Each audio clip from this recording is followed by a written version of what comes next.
Marry the fat one, Papa. The fat bride was mocked until the mountain man's little girl called her Mom. The dusty town hall falls silent. Laughter dies on men's lips. The woman everyone ridiculed is suddenly chosen, not by pity, but by the innocent cry of a grieving child. A shotgun wedding under lantern light seals her fate, but what seems like mercy soon draws her into a storm. Outlaws of progress, the railroad men, want the land beneath her feet. And the tribe who still holds treaty rights will not let go without a fight. The cabin becomes a battleground of shame, faith, and survival. She was mocked as unworthy, but she may be the only one who can save them all. In a world where pride can tear a family apart, and greed can steal a valley's water. Will the woman scorned as the fat bride rise as the mother, wife, and peacemaker this frontier town never expected? Or will cruelty and pride destroy everything she loves? Drop a comment below and share which part of the world you're tuning in from today. If you enjoy stories like this, don't forget to subscribe for more. The little town hall glowed warm against the darkening spring evening. Lantern light spilled from its windows, dancing across the weathered wooden steps where boot heels had worn smooth patches over the years. Inside, fiddle music swirled through the air, mixing with laughter and the shuffle of feet on the plank floor. Naomi stood with her back pressed against the rough wall, her fingers worrying the fabric of her best dress, a serviceable brown cotton she'd sewn herself. Around her, other young women lined the walls in their borrowed finery, their eyes bright with hope as they waited for someone to notice them. The scent of spring flowers decorated the wooden posts, and a cool breeze drifted through the open windows, carrying the sweet promise of the season. Her heart fluttered each time the fiddle struck up a new tune. Perhaps this time, she thought, someone might ask her to dance. She watched as ranch hands in their Sunday best led giggling girls onto the floor, their boots marking time to the lively music. The sight made her own feet itch to move, to be part of the swirling couples. Near the punch bowl, several cowhands huddled together, casting glances her way that made her stomach clench. Their whispers carried just far enough for her to catch fragments, cruel jests about her size that brought heat to her cheeks. Naomi tried to hold her head high the way her mama had taught her before she passed, but each snicker cut deep. Taking a deep breath, Naomi gathered her courage. When the next song began, she stepped forward, hoping that perhaps someone would see past her heavy frame to the gentle heart beneath. The movement caught the attention of young Tommy Wilson, who stood with his father near the door.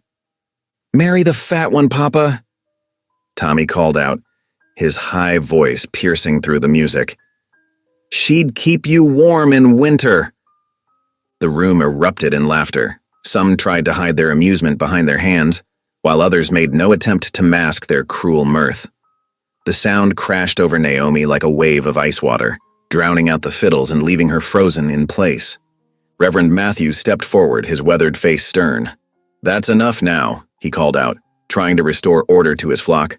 "We're here to celebrate community, not tear it down." But the damage was done. Naomi retreated to the darkest corner she could find, her cheeks burning and tears threatening to spill despite her fierce determination to hold them back. She pressed her hands against the rough wall behind her, using its solid presence to ground herself as she fought to keep her composure. The minister's wife approached with a cup of punch and a kind smile, but Naomi couldn't bear the pity in her eyes. She accepted the cup with trembling fingers, more for something to hold than any desire to drink. Outside, the distinct sound of wagon wheels crunching on gravel cut through the renewed music and chatter. The noise drew attention. New arrivals this late in the evening were unusual. Through the windows, Naomi could see a tall figure climbing down from a wagon, then reaching up to help a smaller form descend. Sam Holt's entrance brought a subtle shift to the room's atmosphere. He filled the doorway for a moment, his broad shoulders and quiet presence commanding attention without effort. His daughter Annie clung to his hand, her small fingers wrapped tight around his calloused ones. The little girl's black mourning dress and solemn face were stark reminders of the loss that still shadowed their family. Naomi watched as Sam nodded curtly to those nearby, his expression neutral but his eyes alert. He was a man more comfortable in the wilderness than at social gatherings, and it showed in the way he carried himself, like a mountain lion that had wandered into a henhouse, unsure of its welcome but too proud to show concern. Annie's grip on her father's hand remained firm as they moved into the room. The child's eyes, wise beyond her years, scanned the crowd until they settled on Naomi in her corner. There was something in that young gaze that made Naomi's breath catch, a recognition, perhaps, or a kinship of lonely souls. The room had grown quieter with Sam's arrival, conversations dropping to murmurs. His reputation preceded him. A skilled mountain man turned rancher, widowed these past 6 months, a man who spoke little but whose words carried weight when he chose to use them. Some feared him, others respected him, but all gave him space as he made his way through the crowd. Reverend Matthews approached the pair, offering a warm handshake to Sam and a grandfatherly smile to Annie. "We're glad you could join us, Sam. Annie, my dear, you've grown since I saw you last." Annie didn't respond beyond a slight nod, her eyes still drawn to Naomi's corner. Sam's quiet. "Much obliged, Reverend," seemed to release some of the tension in the room, and gradually the normal flow of conversation resumed. The fiddles struck up another tune, this one slower and sweeter than before. Couples began to form on the dance floor, and once again the young women along the walls straightened their spines and smoothed their skirts. Hope renewed. Naomi remained in her corner, the punch cup cool against her palms. She watched as Annie whispered something to her father, tugging at his hand and pointing in Naomi's direction. Sam's expression didn't change, but his eyes found Naomi's across the room, held her gaze for a long moment that seemed to stretch like taffy.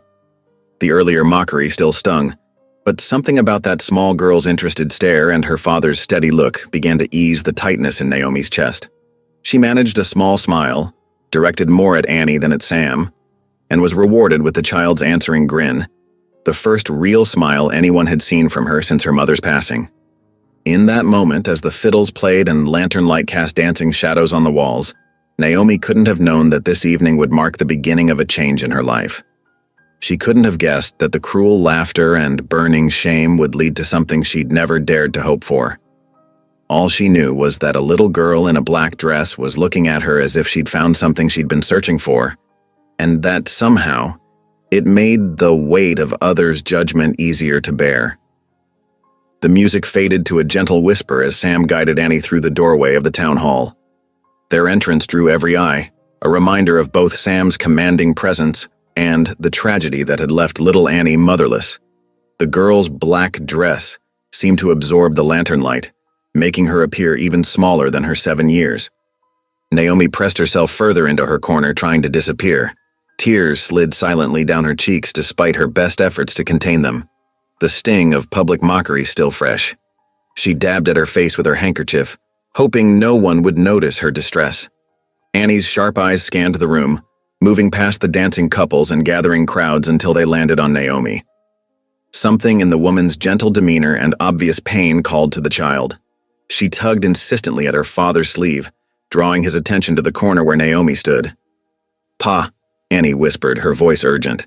Before Sam could respond, she pulled free from his grip and darted across the wooden floor, her small boots making determined little thumps against the planks. The crowd parted in surprise as Annie ran straight to Naomi. Without hesitation, the child wrapped her arms around Naomi's waist, pressing her face against the soft brown cotton of her dress. The embrace was fierce and desperate, filled with 6 months of longing for a mother's touch. Naomi stood frozen, her hands hovering uncertainly above Annie's shoulders.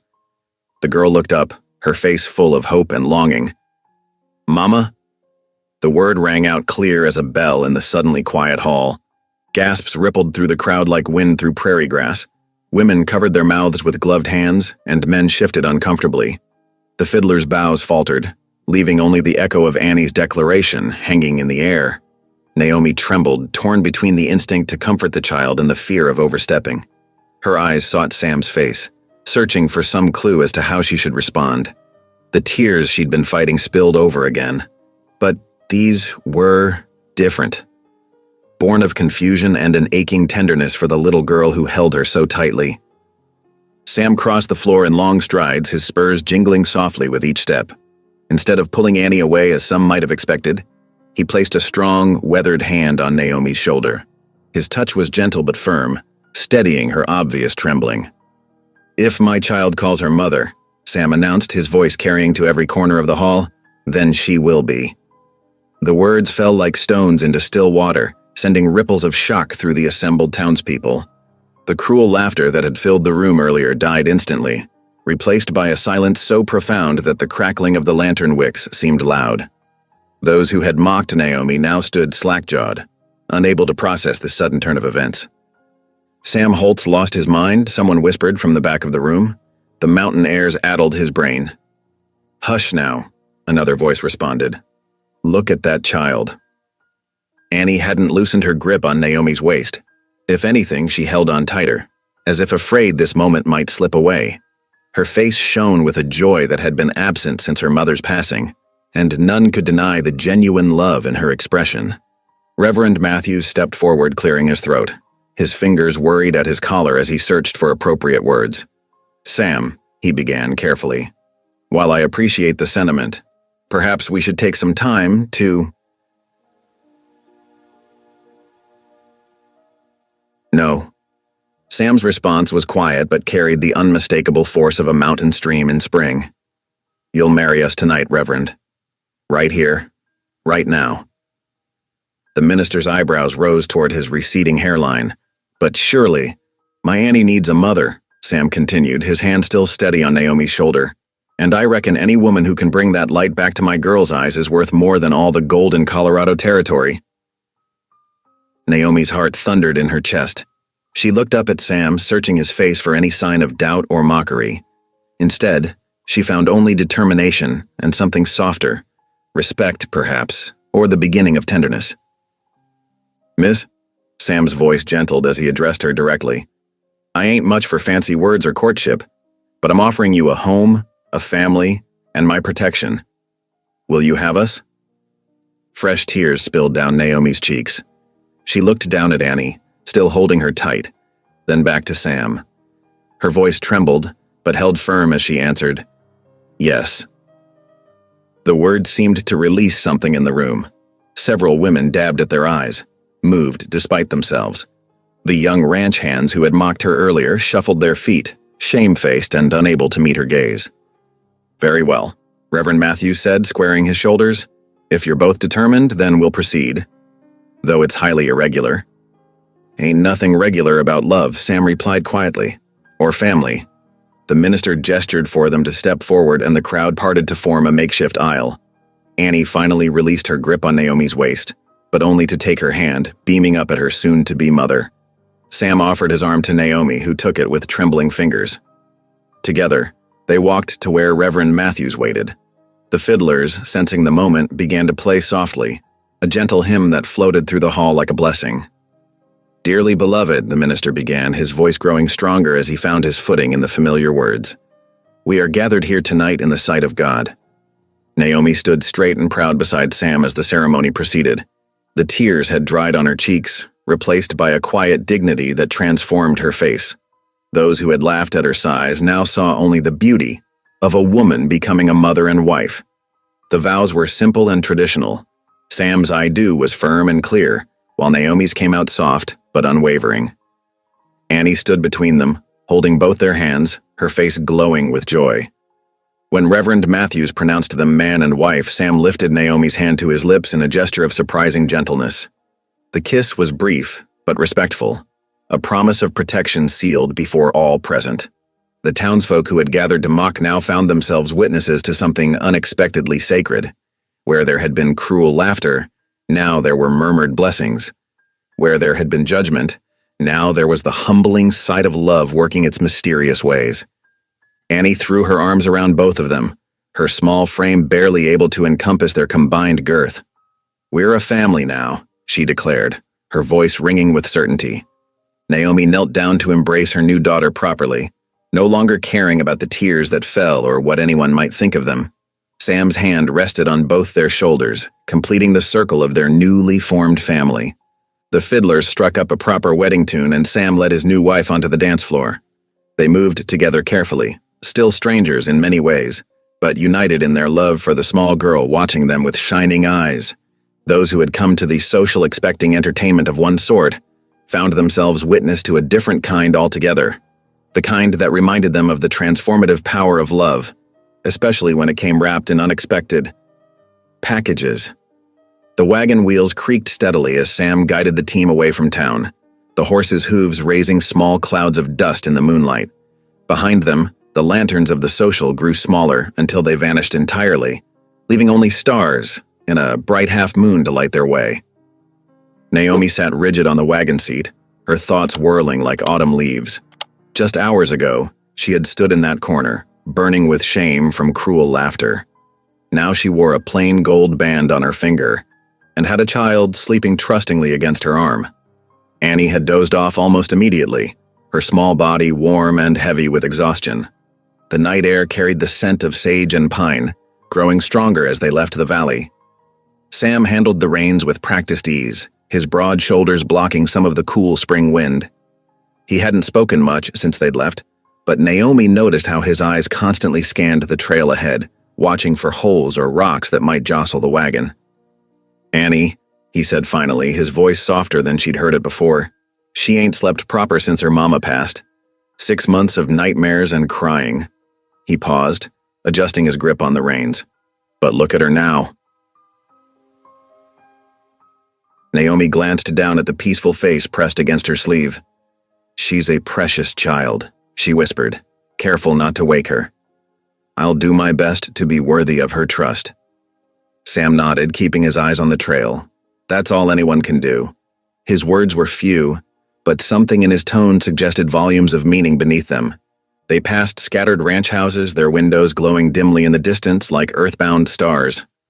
A dog barked somewhere, and cattle lowed in their night pastures.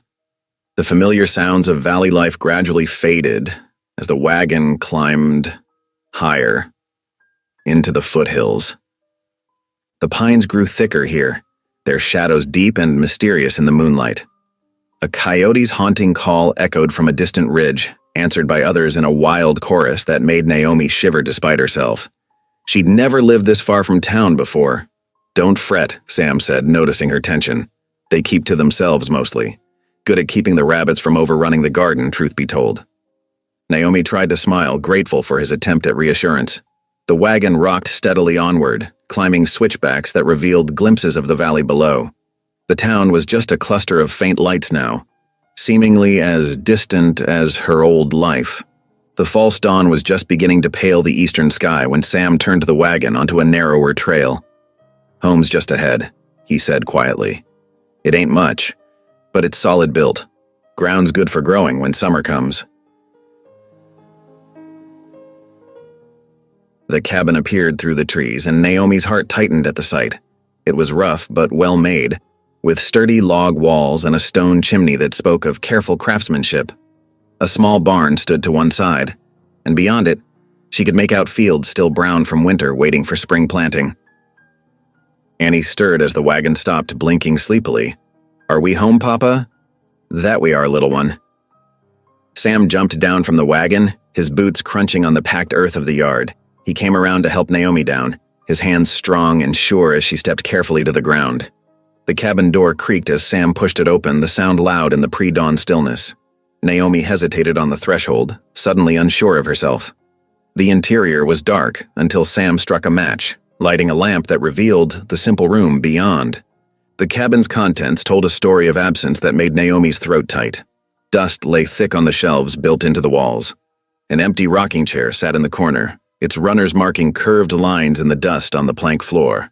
Carefully folded quilts were stacked on a trunk, as if waiting for someone's return. Annie's small hand slipped into hers, squeezing tight. "Don't leave," the child whispered, her voice trembling with sudden fear. "Please stay with us." Naomi knelt down, meeting Annie's worried gaze. "I'm not going anywhere, dear heart. This is home now." The words surprised her with their firmness, as if speaking them aloud made them more real. Sam busied himself at the fireplace, carefully laying kindling and logs from the box beside the hearth. Soon, a small flame caught and grew, pushing back the shadows and bringing warmth to the cool room. "Trunk there has spare linens," Sam said, straightening up. "Annie can show you where things go. I'll tend to the horses and bring in your things." Left alone with Annie, Naomi took a deep breath and looked around the cabin with fresh eyes. Yes, it showed signs of lacking a woman's touch, but she could see the care that had gone into its building. The walls were chinked tight against winter winds, the floor swept despite the dust. This was a home waiting to live again. "Can I help unpack?"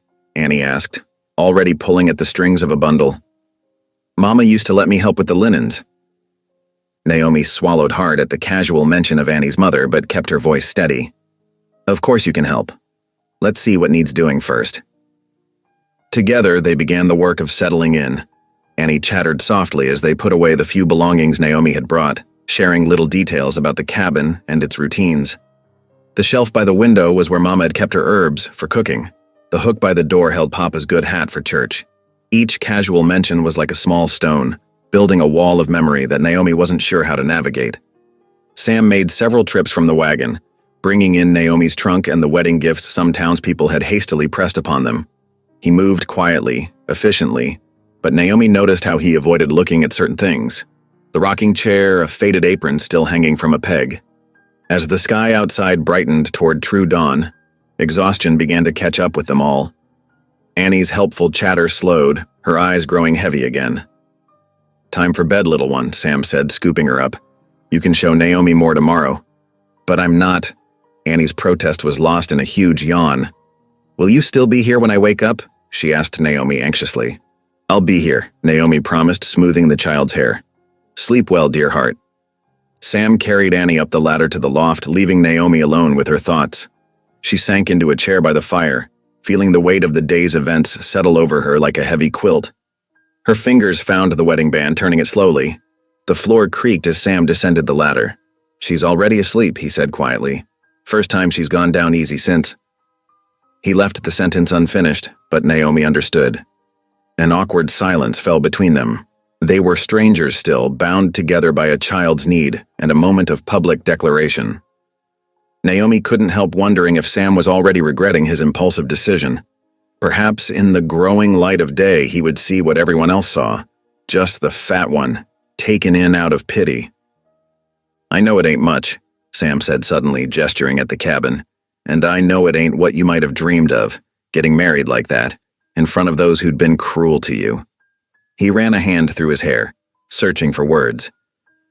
But I meant what I said. Annie needs a mother and you. You showed more kindness in one moment than those folks showed in all their years of knowing you. Naomi felt tears threatening again, but forced them back. I'll do my best, she said simply, for Annie and for this home. Sam nodded as if she'd confirmed something important. Sun's coming up, he said, moving toward the door. I need to see to the stock. You should rest while you can. Annie's usually up with the birds.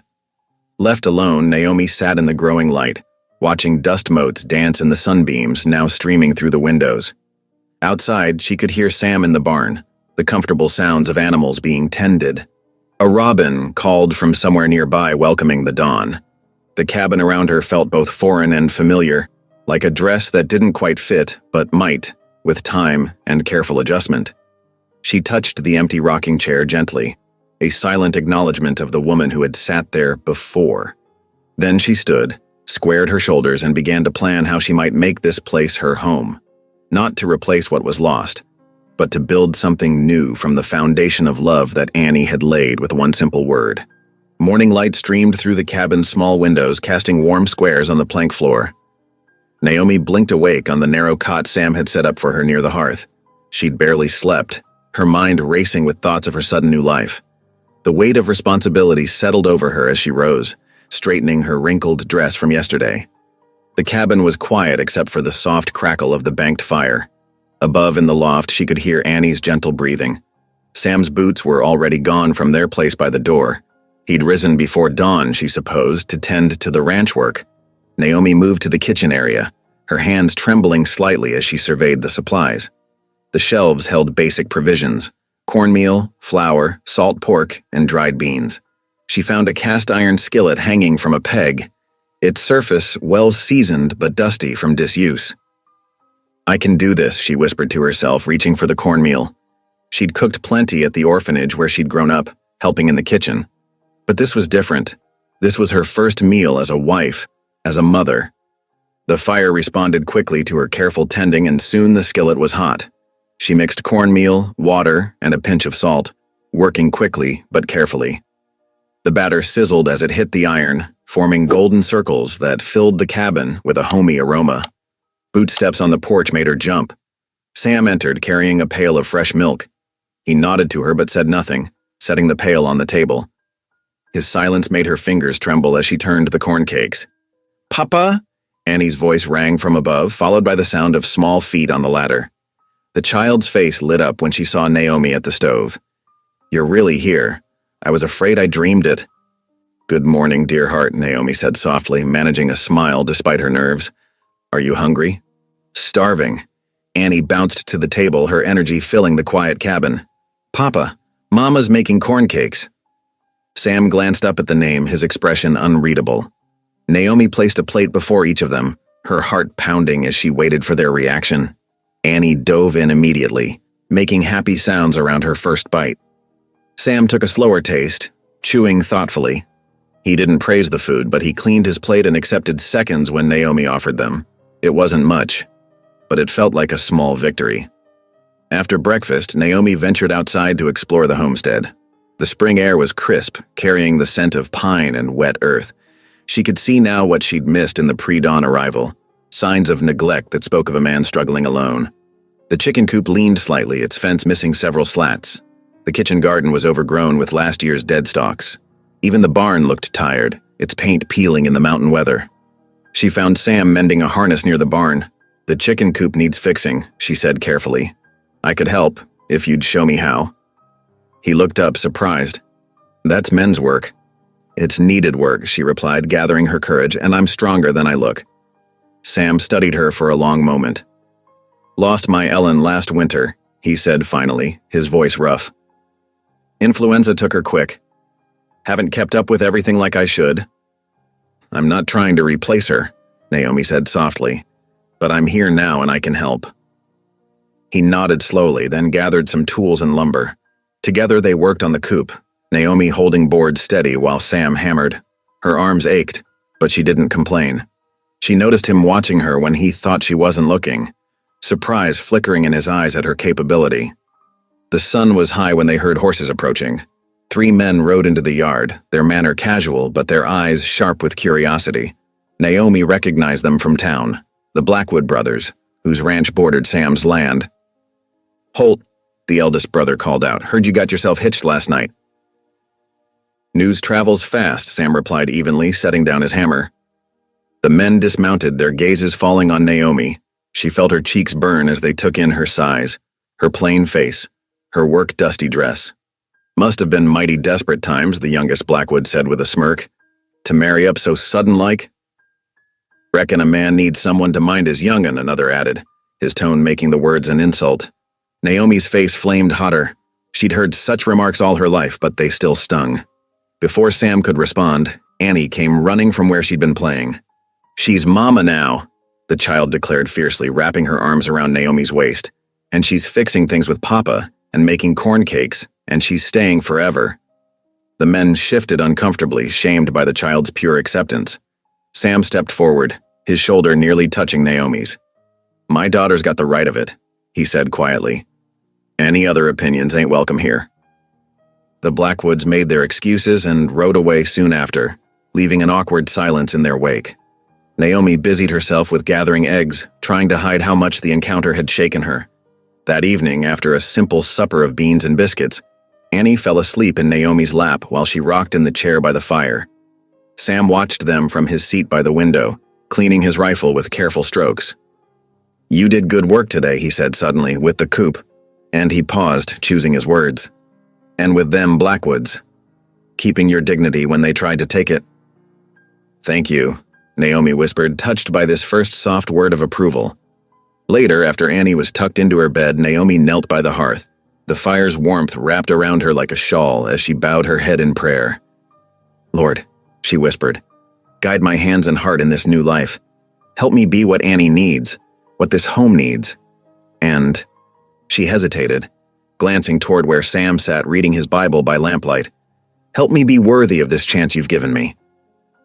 Through the window, she could see storm clouds gathering over the mountains, dark masses lit by occasional flashes of distant lightning. But here in the cabin, the lamplight was steady, and Annie's soft breathing drifted down from the loft like a blessing. 2 days after the Blackwoods' unwelcome visit, dawn painted the mountain peaks in soft rose and gold. Naomi stood in the yard, eyeing the horse Sam had saddled for her with a mixture of determination and uncertainty. She'd ridden before, but rarely, and never for a full day of surveying pasture land. "Old Belle here's gentle as they come," Sam assured her, adjusting the stirrups to accommodate her. "She'll mind your signals, won't give you any trouble." Naomi gathered her skirts and, with Sam's steady hand helping, managed to mount. Her body protested immediately at the unfamiliar position. Belle shifted beneath her, but true to Sam's word, remained calm. "You sure about this?" Sam asked, swinging easily onto his own mount. "Could wait another day." "No," Naomi said firmly, though her hands trembled slightly on the reins. "I need to learn the land if I'm to be any help here."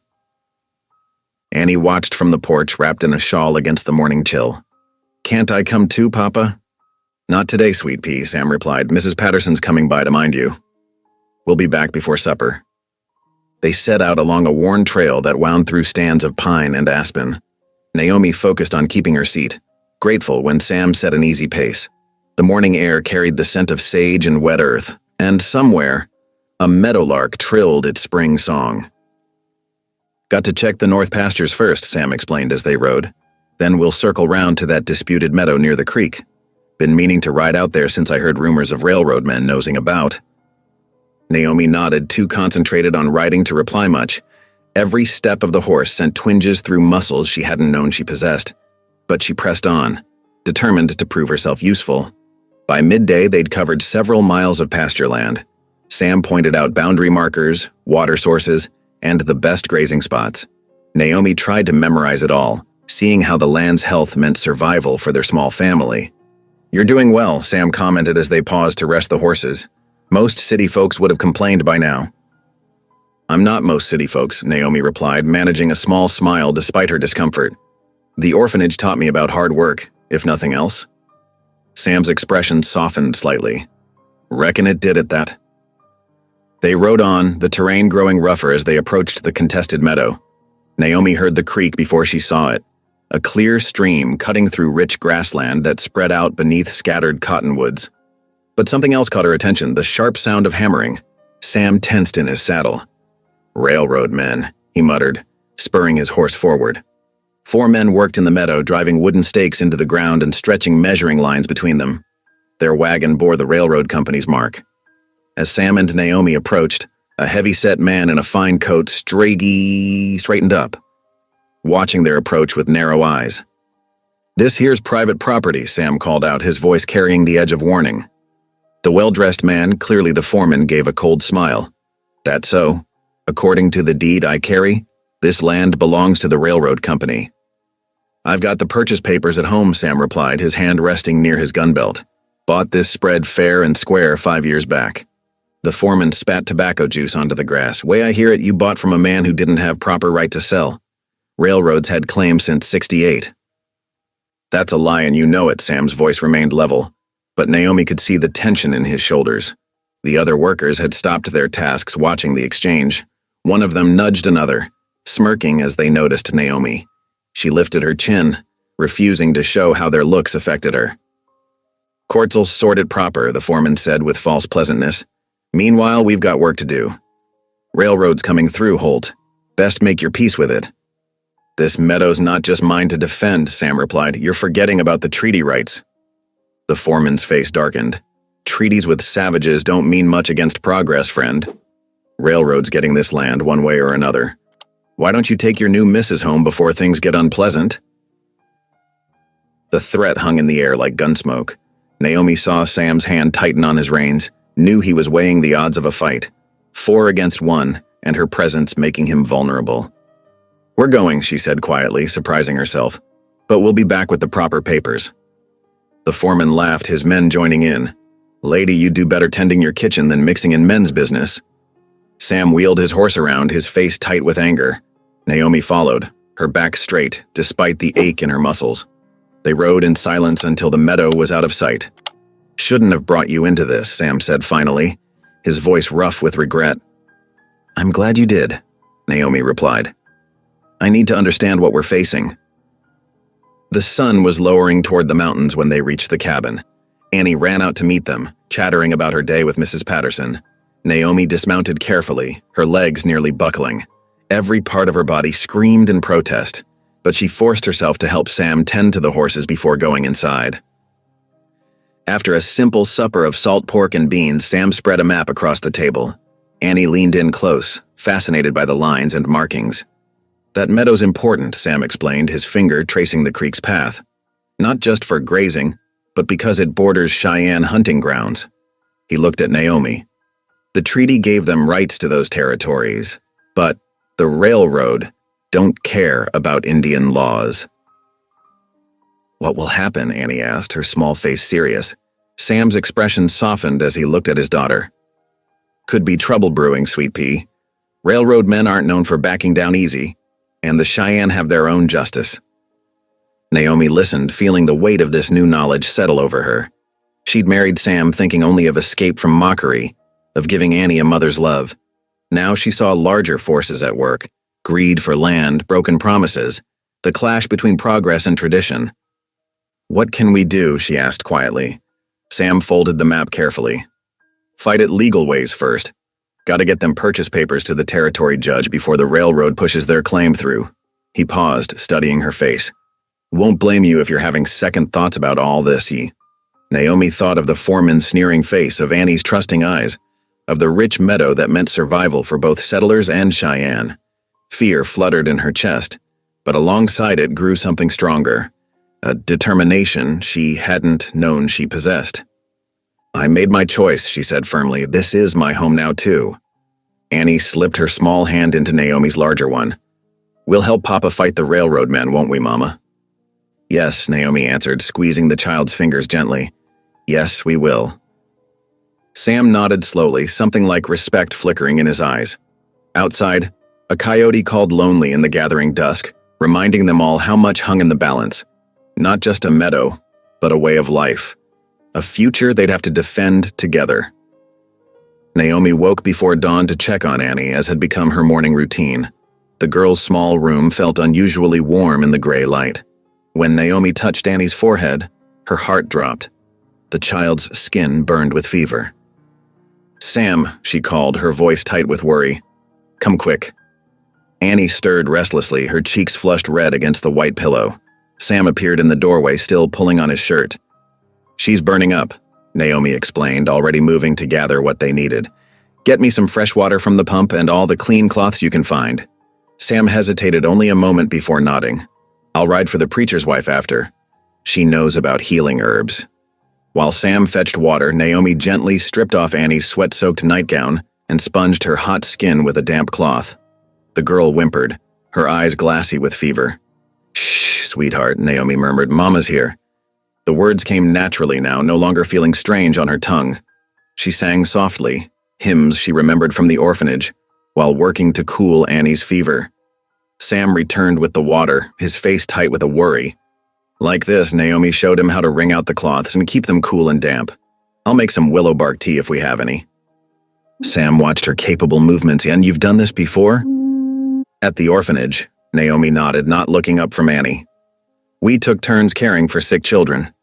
Fever was common in winter." "I'll get Mrs. Wilson," Sam said, already heading for the door.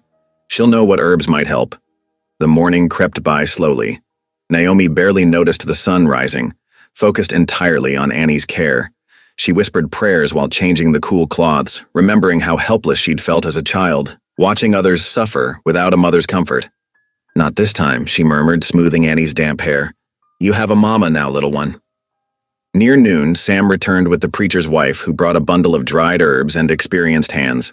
Together, they brewed a healing tea and coaxed Annie to sip it slowly. "You're doing well," Mrs. Wilson told Naomi, watching her patient care. "Keep up with the cool cloths. The fever needs to break on its own." The day wore on. Naomi refused to leave Annie's bedside even when Sam insisted she rest.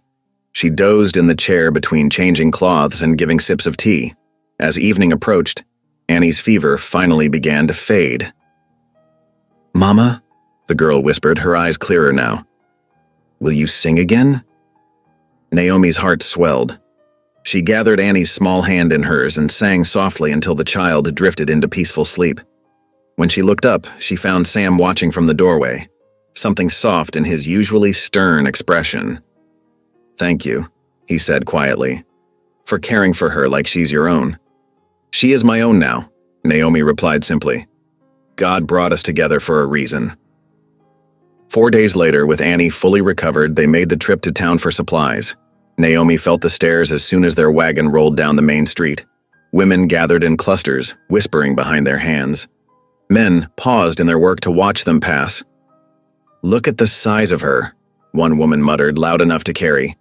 "Poor Sam must have been desperate indeed." "Hush now," another replied, "though it's true enough. What was he thinking, marrying so hasty?" Naomi kept her eyes forward, though her cheeks burned. Annie, perched between them on the wagon seat, reached for her hand. "Don't listen to them, Mama," she said firmly. "They're just mean like those boys at the social." Sam's jaw tightened, but he said nothing as they collected their supplies.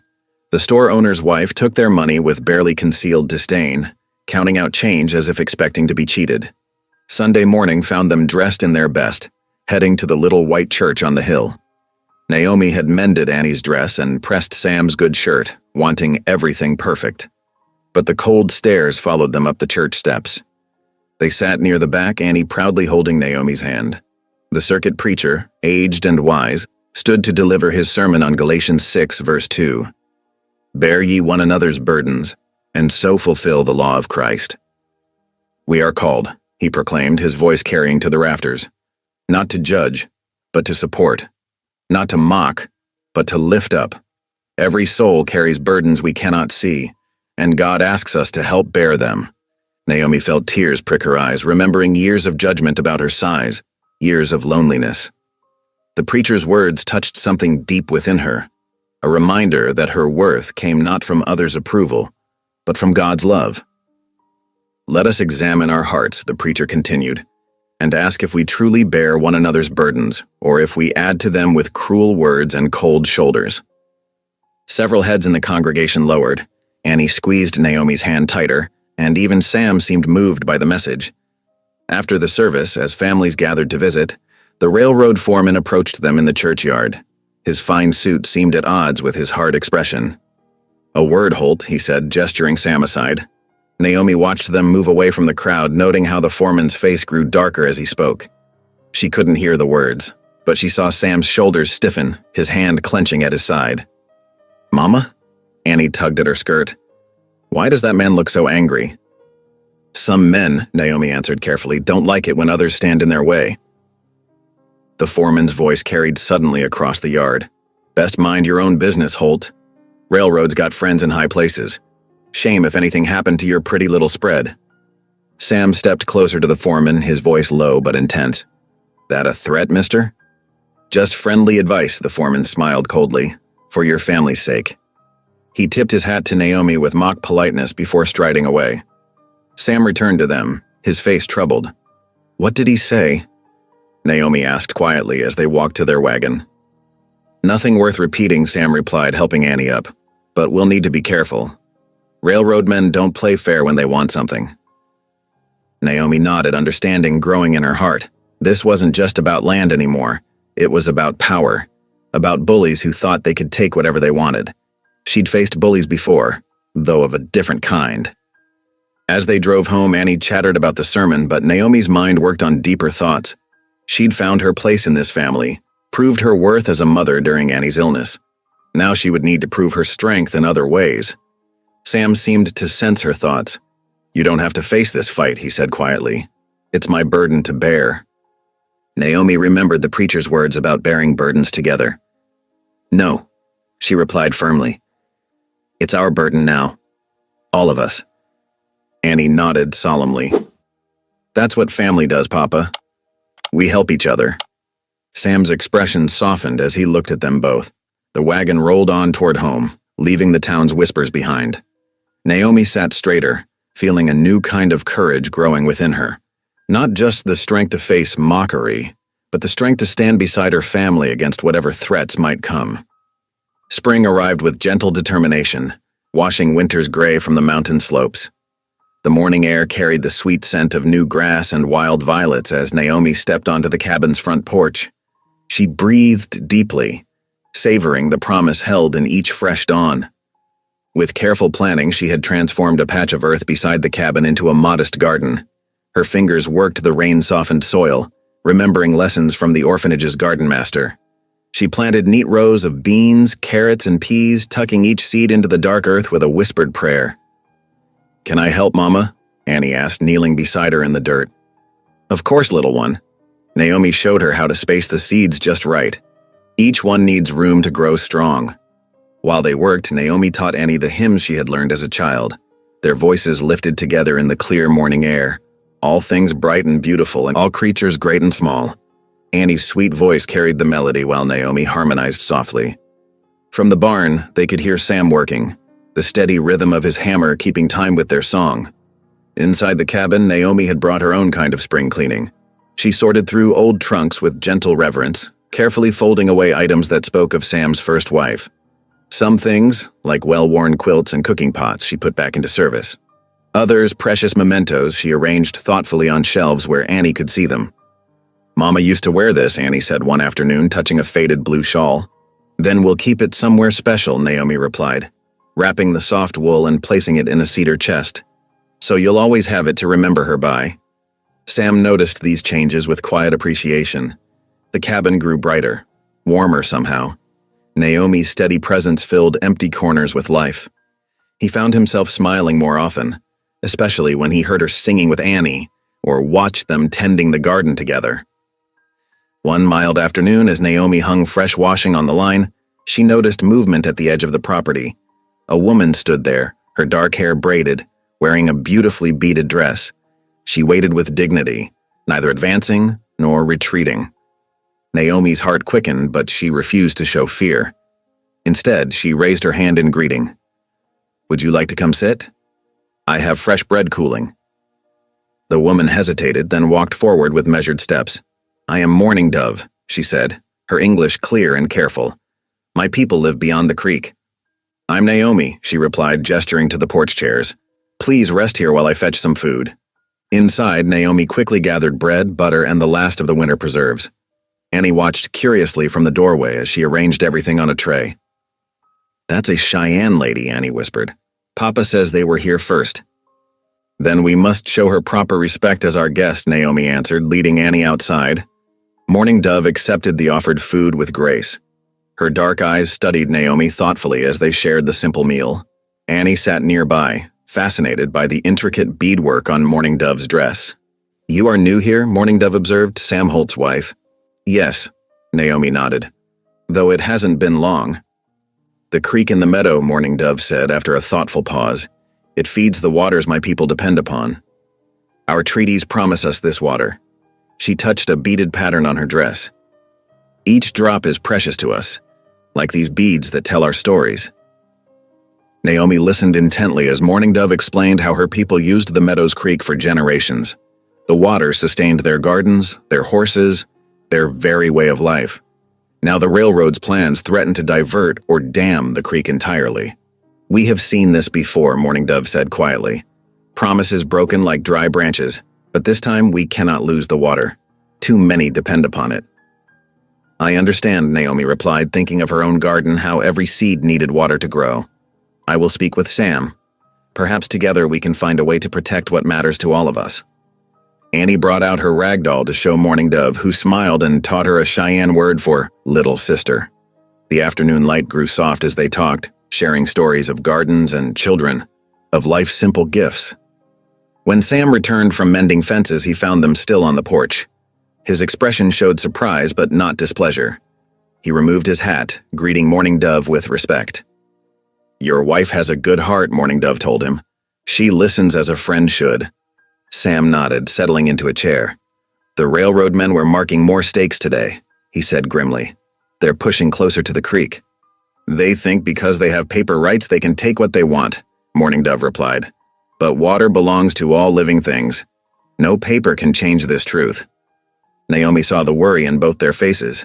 "Surely there must be a way to protect the creek," she said, "if we stand together."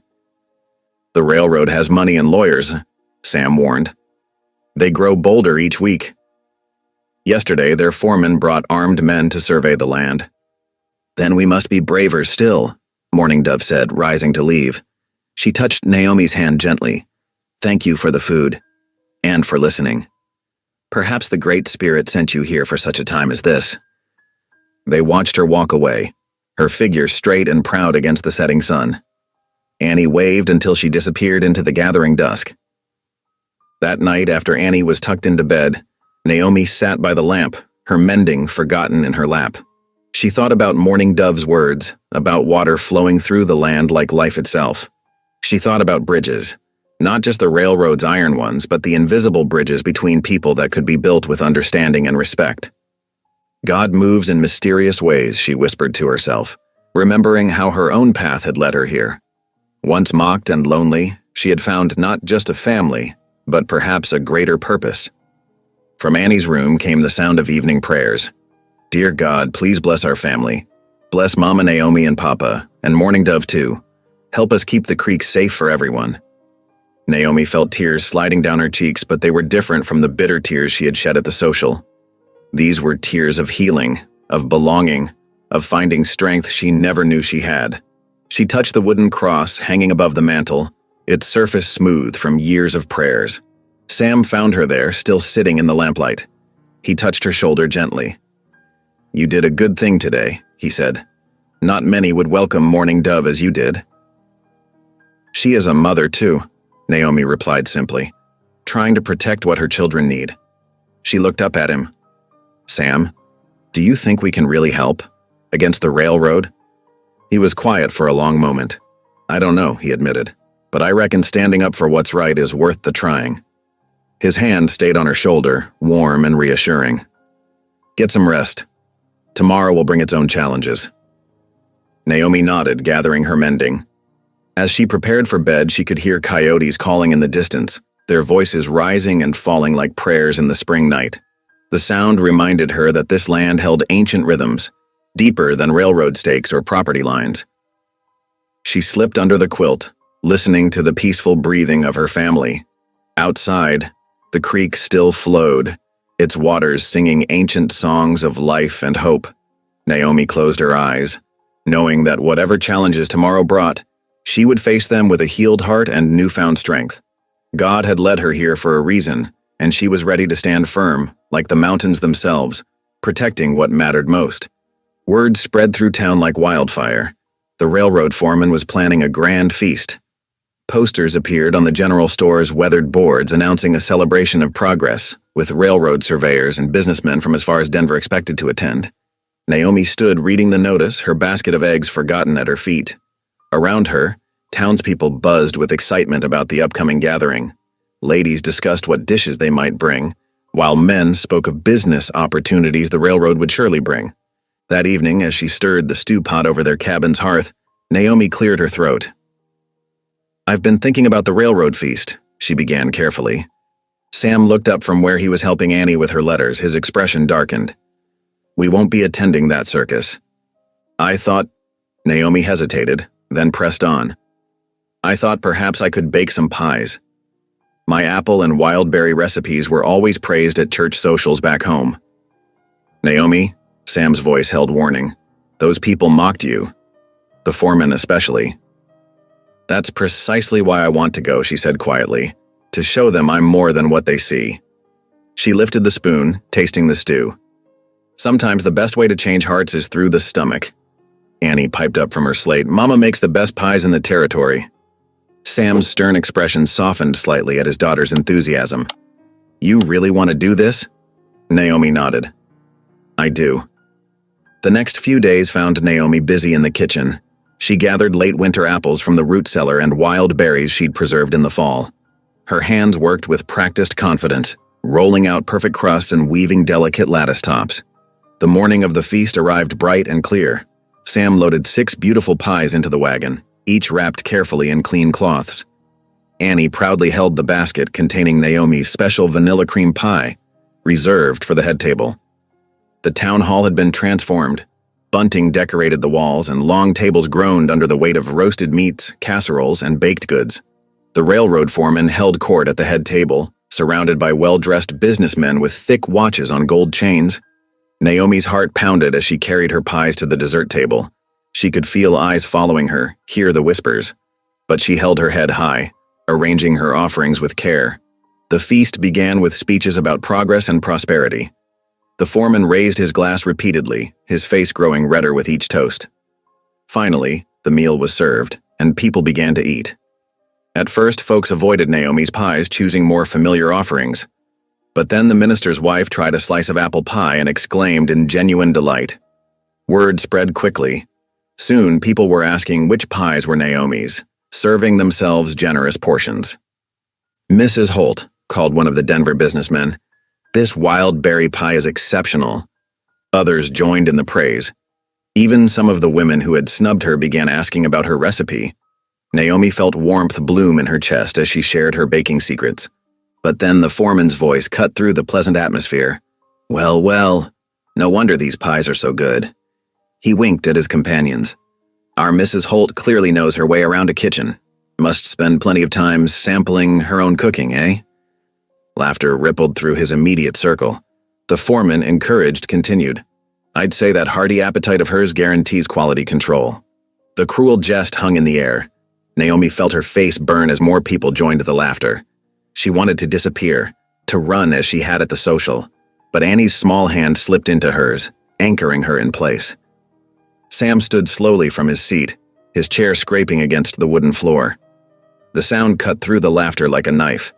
His eyes, hard as steel, fixed on the foreman. The room fell silent under his glare. "My wife," Sam said in a quiet voice that somehow filled the hall, "has shown more grace today than this entire town deserves." The foreman's smile faltered. He raised his hands in mock surrender, but the damage was done. The mood of the gathering had soured. As the afternoon wore on, Naomi helped clear tables and wash dishes, refusing to let them see her cry. While stacking plates in the kitchen, she overheard voices from the back office. The door was cracked open just enough for the foreman's words to carry clearly. "The deed records are a mess," the foreman was saying. "Nobody's bothered organizing them for 20 years. Once we get our man installed as county clerk, it'll be simple enough to file our own versions." A second voice, Naomi recognized the current clerk's assistant, responded eagerly. "I can help with that, for the right price, of course." "Of course," the foreman agreed smoothly. "We'll need documents showing the water rights were sold years ago. Backdate everything properly. Those settlers and Indians won't know what hit them until it's too late." Naomi's hands trembled as she dried the same plate over and over. The plot was worse than they'd imagined. Not just bullying and pressure, but outright fraud. The wagon ride home was quiet. Once Annie was asleep, Naomi told Sam everything she'd overheard. His face grew grim as she described the foreman's scheme. "We suspected as much," he said finally, "but suspicion isn't proof. Without evidence, it's their word against ours, and right now, their words carry more weight with the territory government." "There must be something we can do," Naomi insisted. "Morning Dove's people will lose everything if they dam that creek.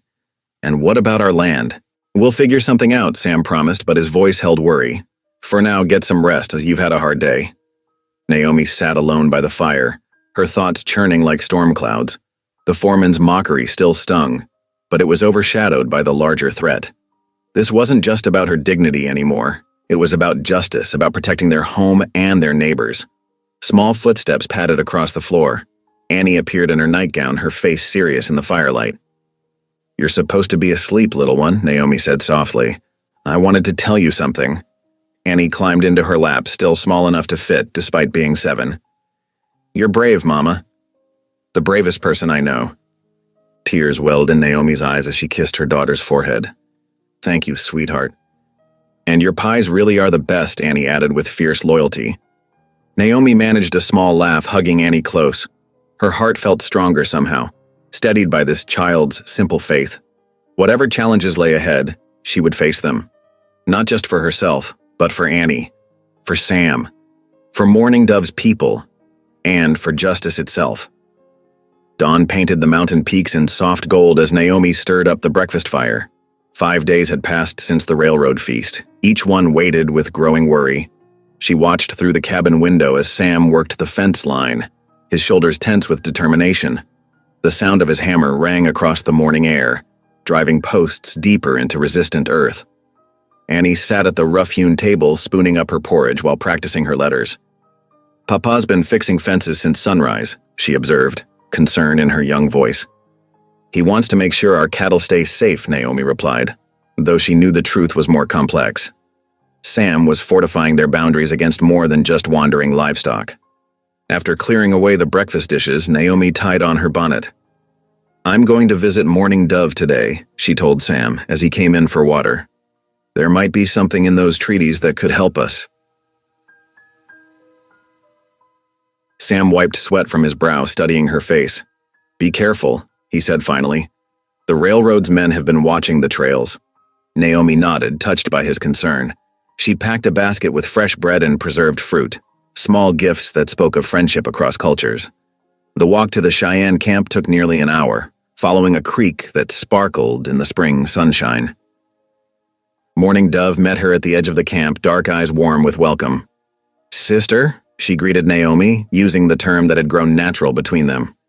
"You come with troubled thoughts." "The railroad men grow bolder," Naomi admitted as they settled inside Morning Dove's lodge. "They seek to take what isn't theirs." "As they have always done." Morning Dove's voice held old pain. "But we have kept safe what proves our rights." She rose and brought out a leather bundle, unwrapping it carefully to reveal aged papers. "The treaty?" Naomi leaned forward, eyes wide. Morning Dove nodded. "Signed by our grandfathers and your government's leaders. Here," she pointed to carefully preserved text, "it speaks of the waters. All peoples may drink, but none may dam or divert without agreement of all." Naomi studied the document, heart beating faster. "This is exactly what we need. The railroad can't legally block the creek without your people's consent." "Papers have not always protected us," Morning Dove cautioned. "But perhaps with your help," she hesitated. "Would you keep a copy safe? Our elders fear fire or theft in the camp." "Of course," Naomi agreed instantly. "I'll guard it with my life." The elders were called, their faces weathered as the hills themselves. They listened as Morning Dove explained in their language, then nodded gravely. One ancient grandmother took Naomi's hand, speaking words Morning Dove translated, "You have a true heart. Guard our truth well." With infinite care, they created a copy of the treaty, each word precisely matched. Naomi wrapped it in oilcloth, tucking it securely in her basket beneath the empty food containers. The weight of trust settled on her shoulders like a shawl. The sun was lowering when Naomi returned home. She found Sam splitting wood, his axe biting deep into each log. Something in his stance told her he'd been watching for her return. "The Cheyenne have proof," she told him, bringing out the precious copy. "Their treaty specifically protects the water rights." Sam set down his axe, wiping his palms before touching the document. His eyes moved carefully over the words. "This could change everything," he said slowly. "If we can get a judge to honor it. We have to try." Naomi touched his arm gently. "Sam, I know you've been worried, but I've never seen you back down from what's right." He looked at her then, really looked at her as if seeing past her size to the strength within. "You've got more courage than most men I know," he admitted gruffly. "Taking on the railroad, befriending the Cheyenne, facing down those town gossips. I reckon I married better than I deserved." Naomi felt warmth bloom in her chest. It was the closest Sam had come to speaking of love. Before she could respond, Annie burst out of the cabin. "Mama, Papa, supper's ready." She had insisted on setting the table herself, proud to help. They gathered around the simple meal, Annie chattering about her lessons and a nest of rabbits she'd found near the garden. The cabin felt warm, safe, almost peaceful. Then they heard hoofbeats approaching. A rider appeared in the gathering dusk, his horse lathered from hard riding. "Sam Holt," he called. "Message from town." Sam went out to meet him. Naomi and Annie watched through the window as he took the envelope, his face growing harder as he read. When he came back inside, his hands were shaking with rage. The railroad foreman filed papers with the territory court. Says he has deeds proving this land was sold to the company 5 years ago. They're demanding we vacate within 30 days. "But that's impossible," Naomi protested. "You've owned this land for 10 years. Forge enough documents, pay off enough official—" Sam's fist crashed down on the table, making the plates jump. "They think they can steal everything we've built." Annie's eyes filled with tears. "Papa, are we going to lose our home?" "No, darling." Sam's voice softened as he gathered her close. I won't let that happen. I swear it. Naomi's mind raced as they sat in stunned silence. Finally, she spoke. We need to work with Mourning Dove's people. Together, we might have a chance. The treaty, our own legal papers, witnesses who know how long you've worked this land. The town won't like that, Sam warned. Siding with Indians against the railroad. We'll be outcasts. We're already outcasts, Naomi said quietly. At least this way we'll be fighting for what's right. She met his eyes steadily. The railroad thinks we're weak because they see a heavy woman, a widowed rancher, and a peaceful tribe. Let's prove them wrong. Sam studied her for a long moment. Annie looked between them, holding her breath. Finally, Sam nodded slowly. I reckon you're right.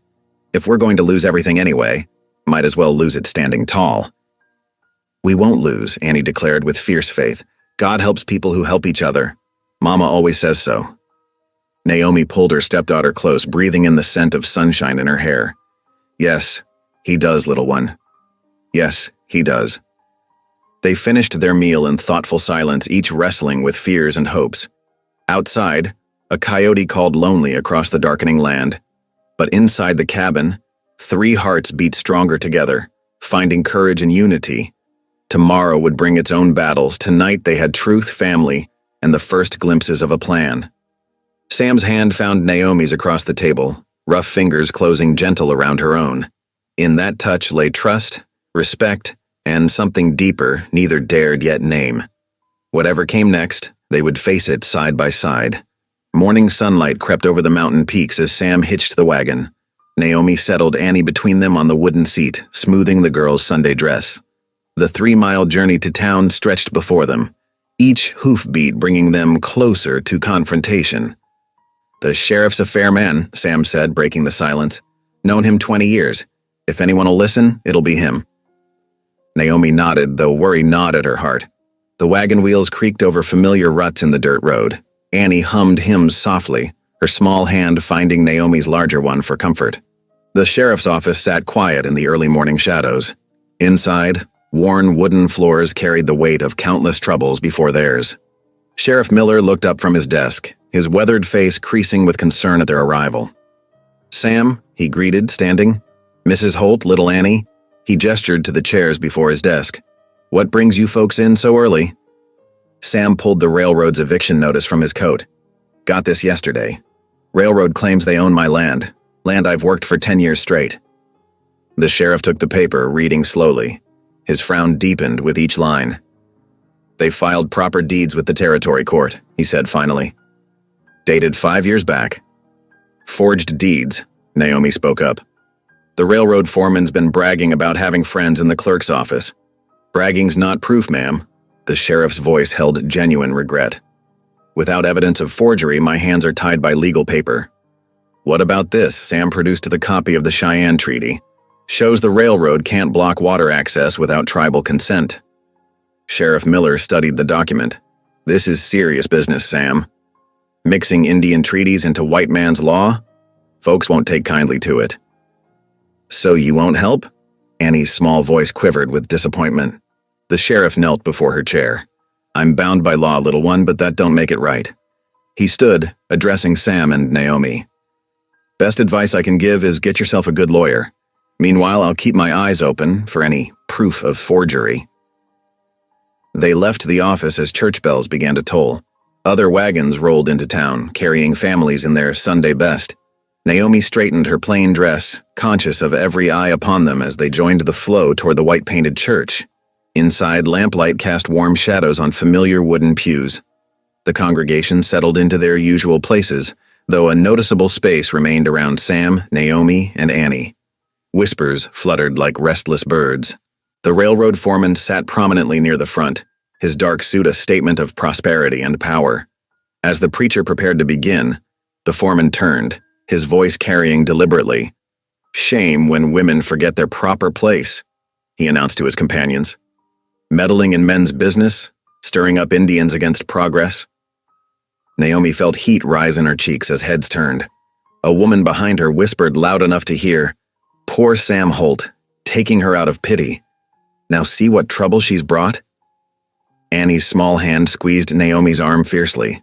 Sam's jaw clenched. but he stayed silent as the service began. Naomi tried to focus on the hymns, but shame pressed down like a physical weight.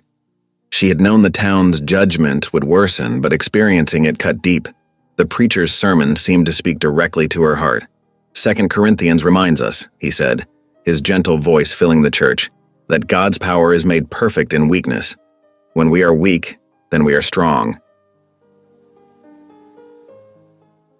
After the final hymn, most folks hurried past without meeting their eyes.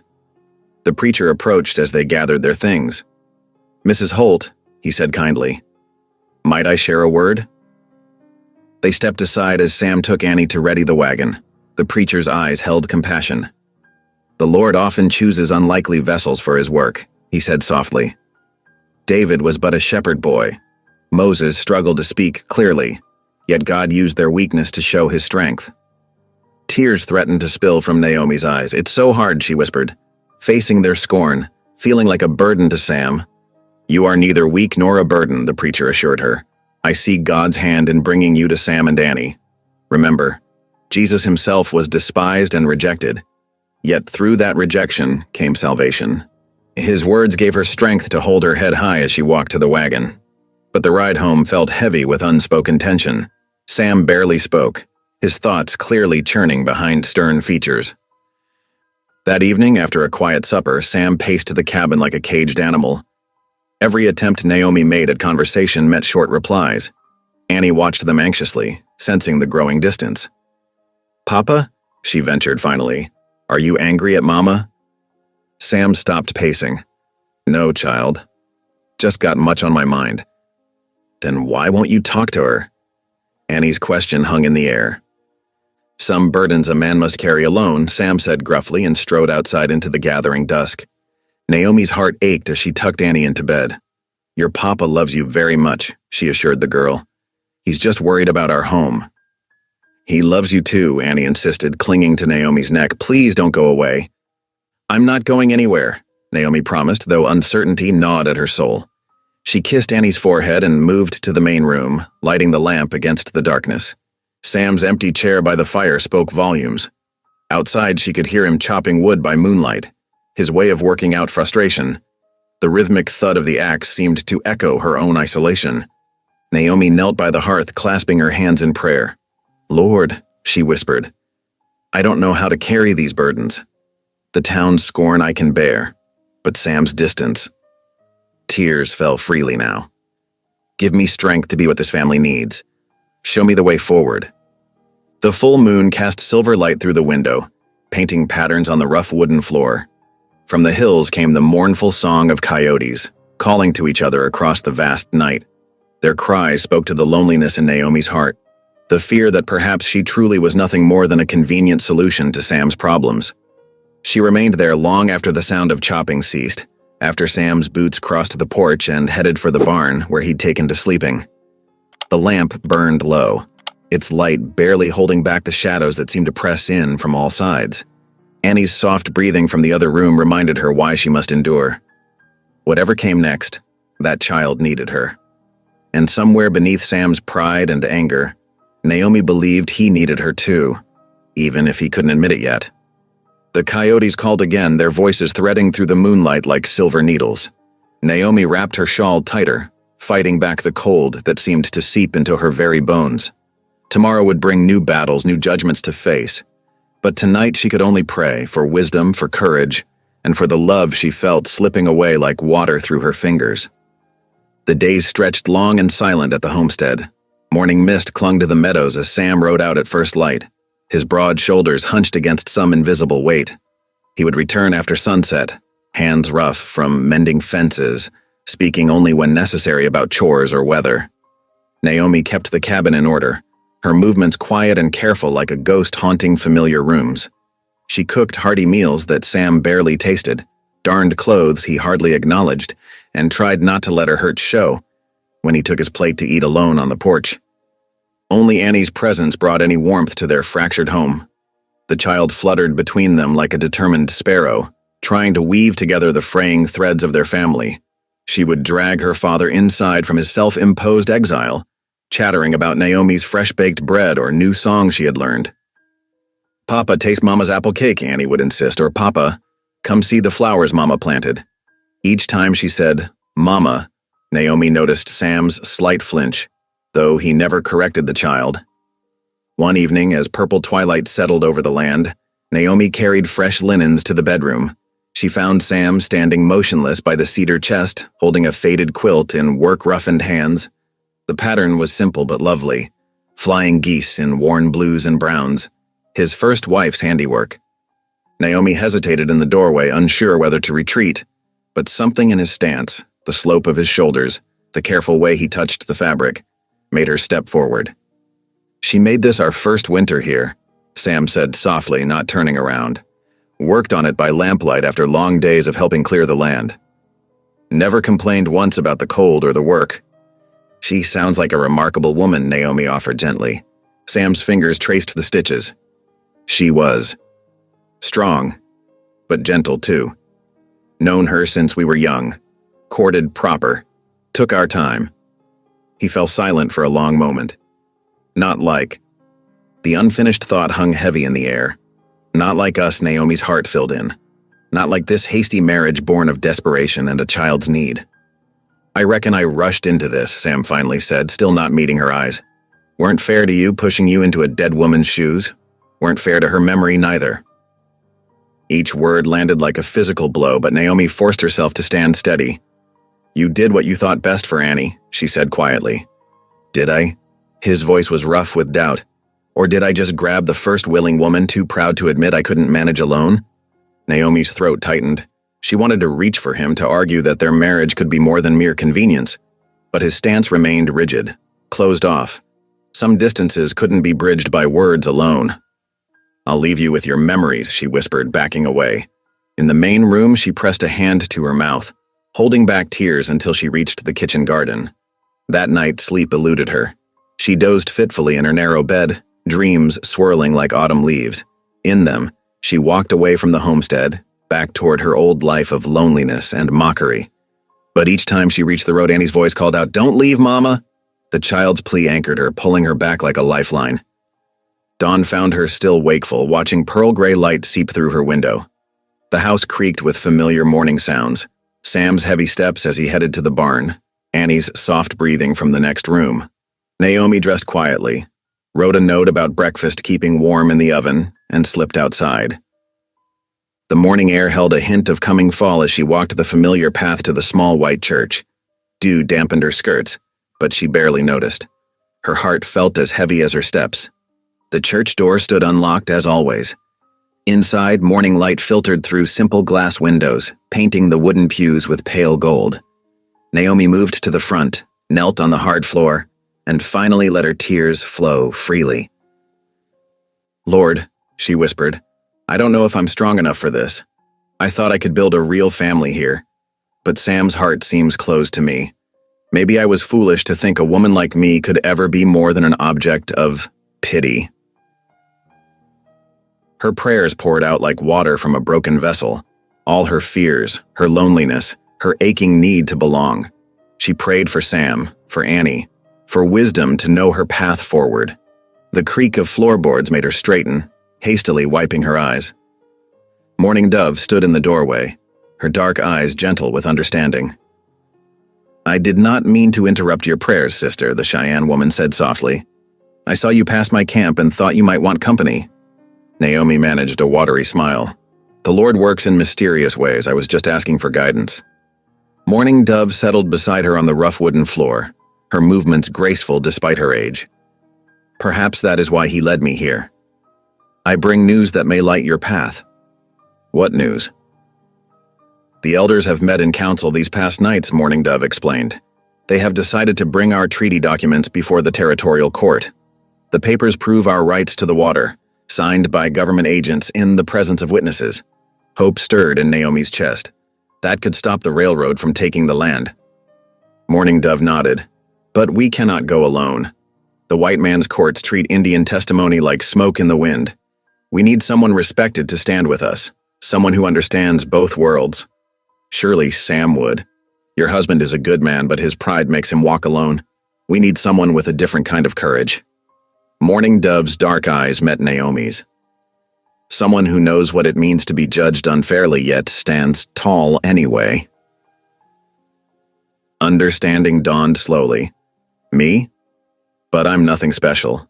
Just a woman who faced mockery with dignity, Morning Dove interrupted firmly, who opened her heart to a grieving child, who treats my people with respect when others turn away.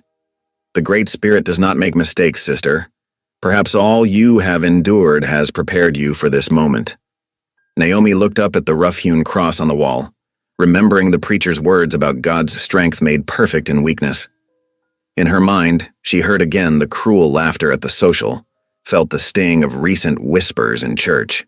But she also remembered Annie's fierce love, Morning Dove's steady friendship, and the small ways she had already begun to bridge different worlds. "If I stand with you," she said slowly, "some folks will never forgive me. They already think I'm causing trouble, stepping out of a woman's proper place." Morning Dove's smile held gentle wisdom. "And what does your heart tell you is a woman's proper place?" "Wherever God calls her to serve," Naomi answered, the words rising from some deep place of certainty. "Wherever love and justice need a voice." "Then you have your answer, sister." Naomi closed her eyes, feeling peace settle over her like a warm blanket. The path ahead would not be easy, but at least now she could see it clearly. God had not brought her to this place simply to be a convenient wife or replacement mother. He had brought her here to be a bridge between cultures, between justice and greed, between fear and hope. Morning Dove touched her shoulder lightly. "Come, the sun rises higher and there is much to prepare." Together they walked from the church into the brightening day. Birds called from the cottonwoods, and a cool breeze carried the scent of sage. Naomi lifted her face to the morning light, feeling stronger with each step. She might not be the wife Sam had expected or the woman the town respected, but she was exactly who God meant her to be. And for now, that was enough. The morning sun climbed higher as Naomi walked the familiar path home, her steps lighter despite the dust clinging to her hem. Peace settled in her heart, like a warm quilt, wrapping around the certainty of her purpose. As the homestead came into view, she saw Sam splitting wood near the barn, his axe rising and falling in a steady rhythm. Annie spotted her first, running from where she'd been playing with her rag doll on the porch. "Mama, you missed breakfast." She wrapped her arms around Naomi's waist, and Naomi bent to kiss her golden head. "I left some warming in the oven for you both," Naomi reminded her gently. Sam paused in his work, leaning on his axe handle as she approached.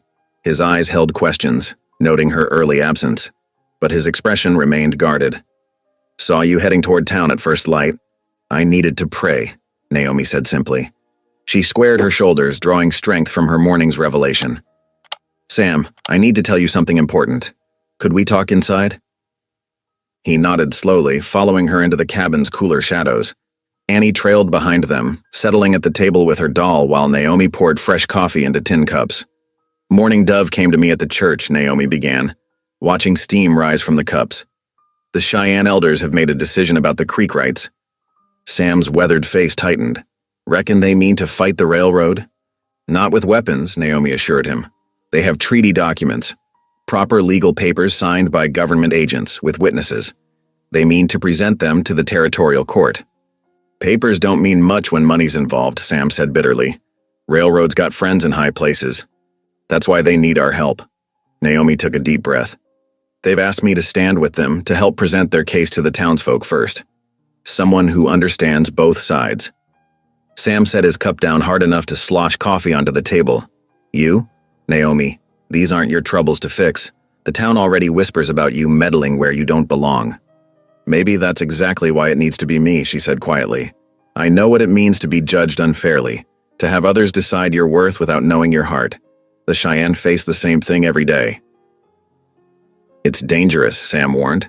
"Railroad men don't take kindly to interference, especially from a woman." Naomi met his gaze steadily. "I know, but sometimes doing right matters more than being safe." Sam studied her face for a long moment, seeing perhaps for the first time the quiet fire burning behind her gentle eyes. His expression softened almost imperceptibly. "You mean to do this with or without my blessing, don't you?" "I have to follow my conscience," Naomi said, "but I'd rather have you beside me." Annie looked up from her doll, her small face serious. "Are we going to help Morning Dove's people, Papa?" Sam ran a hand through his graying hair, glancing between his daughter's hopeful expression and his wife's determined one. Finally, he sighed. "Reckon we are. Lord help us all." He stood, reaching for his hat. "Might as well ride out today. Hear what the elders have to say." Joy bloomed in Naomi's chest, but she kept her voice steady. "I'll pack some food for the journey." Within the hour, they were mounted and heading toward the Cheyenne camp. Sam on his sturdy gelding, Naomi on a gentle mare, and Annie riding double with her father. The late morning sun warmed their backs as they followed the creek's winding path. The camp appeared gradually through the trees, leather lodges rising like earth-colored hills, smoke threading up from cooking fires. Children played between the lodges, their laughter carrying on the breeze. Several men looked up from their work as the family approached, their faces carefully neutral. Mourning Dove emerged from her lodge, raising a hand in greeting. "Welcome, friends. The elders are gathered, waiting to speak with you." She led them to a larger lodge where several older men sat in a circle, their faces lined with wisdom and concern. Sam removed his hat respectfully as they entered. Annie stayed close to Naomi's skirts, wide-eyed, but curious. A white-haired elder gestured for them to sit.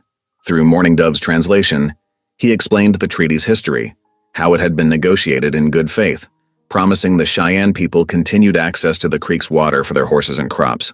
From a beautifully beaded leather case, he withdrew carefully preserved papers covered in formal script and official seals. As Mourning Dove translated each section, Naomi listened intently, asking thoughtful questions about dates and details. Sam remained quiet, but attentive, his expression growing grimmer as he realized the strength of their claim. "The railroad ignores these rights," Mourning Dove explained, her voice heavy with frustration.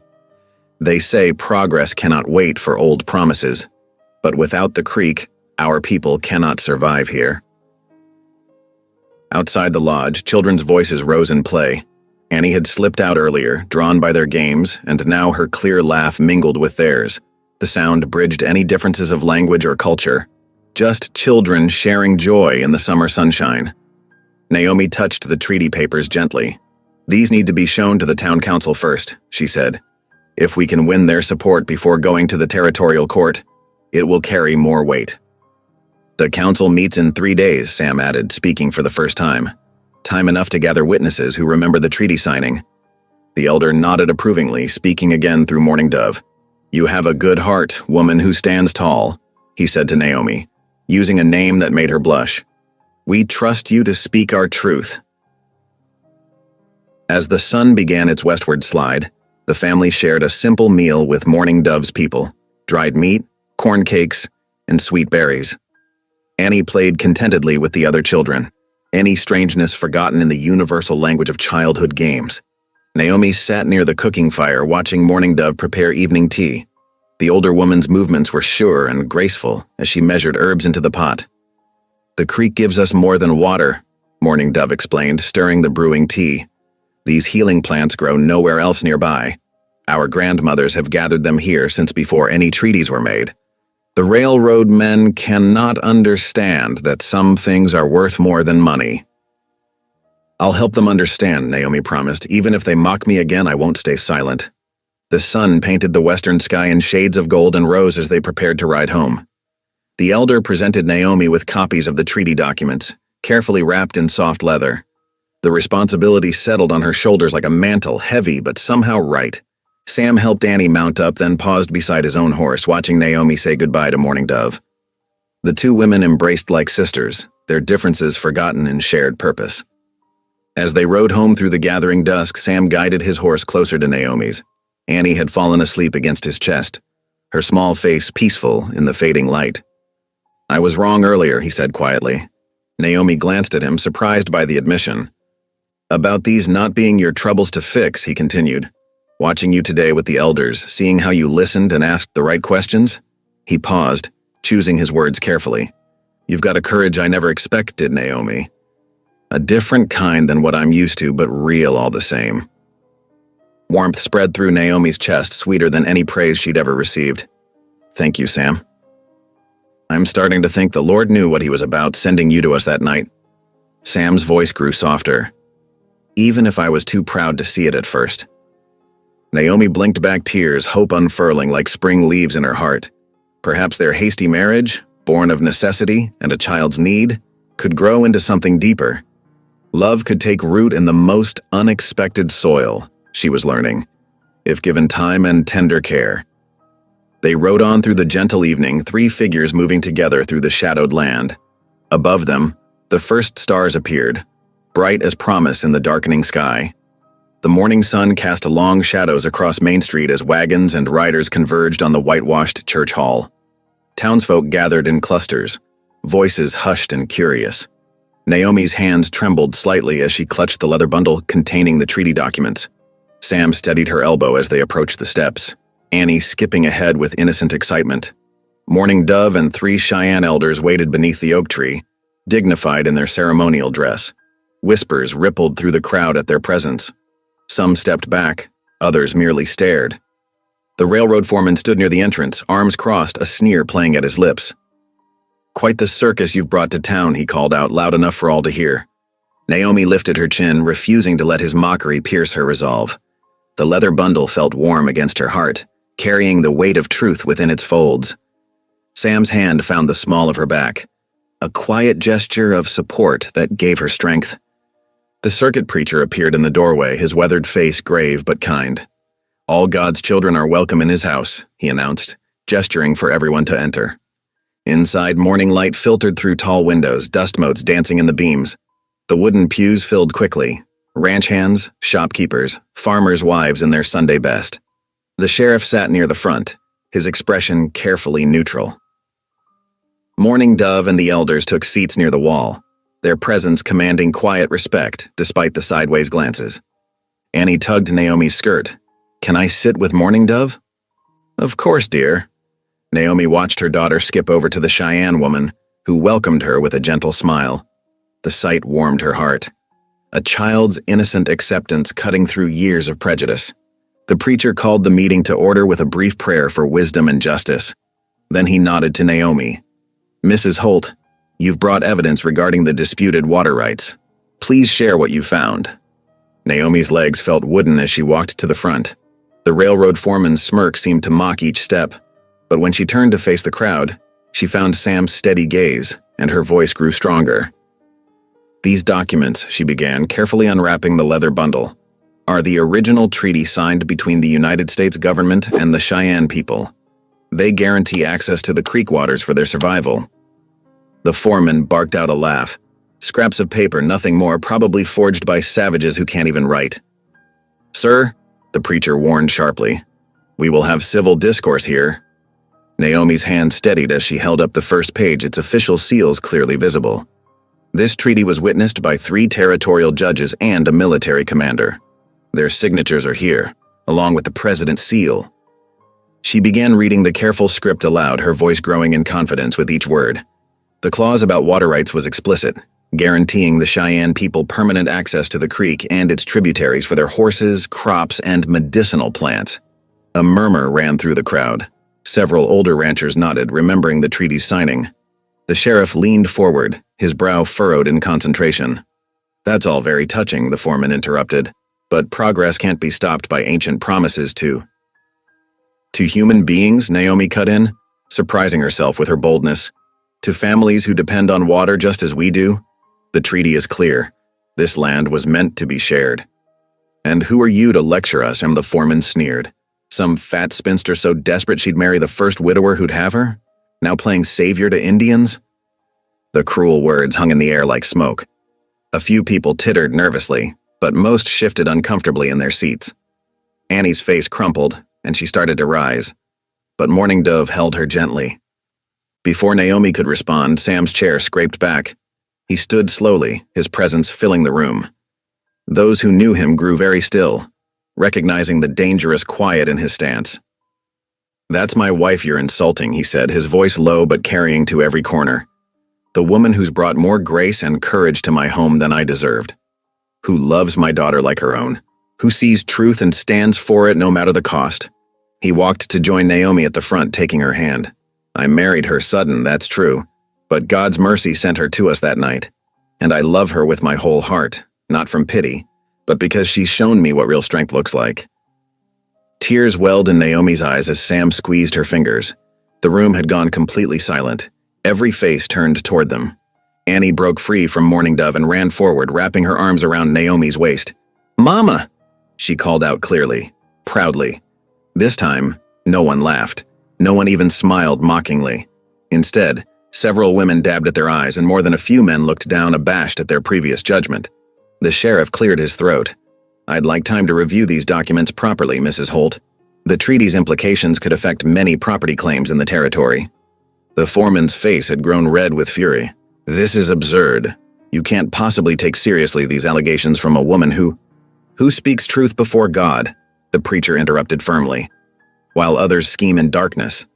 His eyes fixed meaningfully on the foreman. "The Lord sees all our dealings, sir.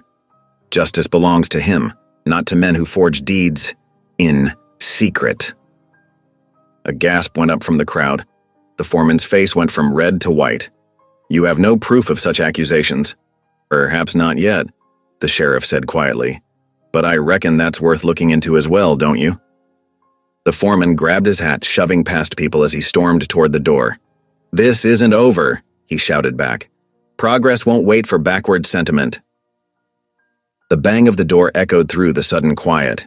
Then, gradually, people began to talk among themselves. The sheriff approached to examine the documents more closely. Mourning Dove and the elders came forward to answer questions about the treaty's history. Naomi stayed where she was, Sam's hand warm in hers, Annie still hugging her waist. Her legs felt weak with relief, but her heart was full. She had stood her ground, spoken truth, and found her voice at last. Mrs. Peterson, who had once whispered cruel jokes about Naomi's size, approached hesitantly.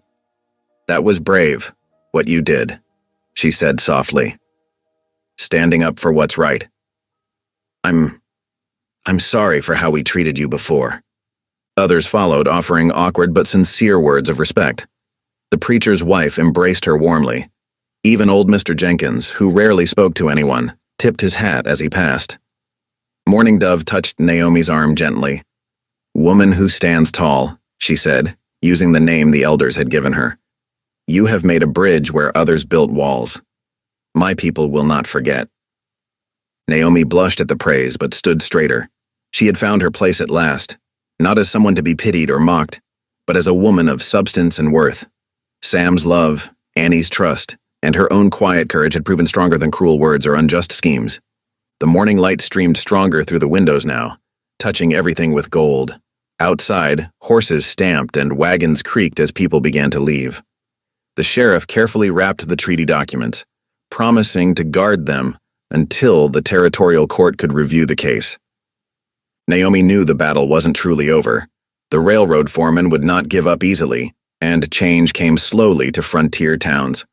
But something had shifted today, like spring earth finally thawing after a long winter. Seeds of justice had been planted, and they would grow in their time. Sam helped Annie into their wagon, then turned to lift Naomi up beside him. His touch was gentle, his eyes warm with pride and love. As they drove home through the bright morning, Naomi felt peace settle in her heart. She had found her voice, her courage, and her family, gifts beyond price given by a God who saw past surface judgments to the truth of a person's worth. The railroad workers slouched against their horses, sneering at Sam as he worked the fence line. Their leader, a burly man with tobacco-stained teeth, spat in the dirt. "Might be an accident happens to this pretty homestead," he drawled. "Shame if your barn caught fire." Before Sam could respond, Naomi strode forward, her shadow stretching long in the evening light. "You'll do no such thing," she declared, her voice steady. Hoofbeats thundered as Mourning Dove appeared with 3 elders and the sheriff. The lawman dismounted, treaty papers in hand. "These men were just leaving," he announced firmly. "Their forged deeds won't hold up in territorial court." The workers slunk away, casting dark looks over their shoulders. By supper time, the homestead rang with celebration. Settlers and Cheyenne sharing food and song together. Annie danced between the cultures, her laughter bright as sunshine. Sam pulled Naomi close. "You saved more than our land," he whispered. "You saved my soul from bitterness." "We're a real family now," Annie proclaimed, hugging them both. Naomi's tears fell freely, but this time from joy. The homestead bloomed under summer's gentle touch. In the vegetable patch, Naomi's rows of corn and beans stretched toward the sun while herbs scented the morning air. Annie skipped between the garden beds, hauling water and singing hymns. "Papa, tell about when you trapped beaver up north," she begged each evening. Sam, mellowed by peace, shared tales of mountain passes and trading posts that made Annie's eyes shine. At Sunday service, the preacher's words rang clear, "In Christ we are one family." The congregation nodded, greeting Naomi with genuine smiles. Martha Jenkins and Sarah Miller, who once whispered cruel jokes, approached her afterward. "We're having a quilting bee Tuesday next," Martha offered softly. "Could use your steady stitches." Naomi accepted with quiet dignity. That evening, Sam presented her with a gift, a wooden comb carved with delicate flowers. "Been working on it weeks," he admitted, taking her hand. "Should have told you sooner how much you mean to me." "I love you both," Annie whispered, hugging them tight. By lamplight, they sat together while the creek song drifted through open windows, a reminder that grace, like water, belonged to everyone. Summer light bathed the meadow in golden warmth as families gathered for the celebration. Quilts dotted the grass near the creek where children splashed and played, their laughter carrying on the gentle breeze. Mourning Dove's people shared traditional foods while settler women laid out pies and fresh bread. The circuit preacher stood, raising his hands toward heaven. "Let us thank the Lord for bringing justice and healing to this land," he proclaimed, his voice carrying across the gathering. Naomi felt tears well up as the last shadows of shame lifted from her heart. Sam's hand found hers, squeezing gently. Before everyone, he declared in his deep voice, "She is no man's joke. She is the strong woman who saved this valley." Murmurs of agreement and warm applause rippled through the crowd. Annie scrambled into Naomi's lap, wrapping small arms around her neck. "I love you, Mama," she whispered. As evening approached, lantern light began to glow. Voices joined together in Amazing Grace, the hymn floating across the peaceful meadow. Naomi looked at the faces around her, family, friends, neighbors united, and felt gratitude overflow in her heart. What had begun with mockery had transformed through faith into something beautiful: love, justice, and restored hope.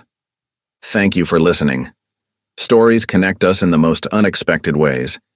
If you felt that spark today, make sure you're subscribed. I share a new one daily, and the next might change your day.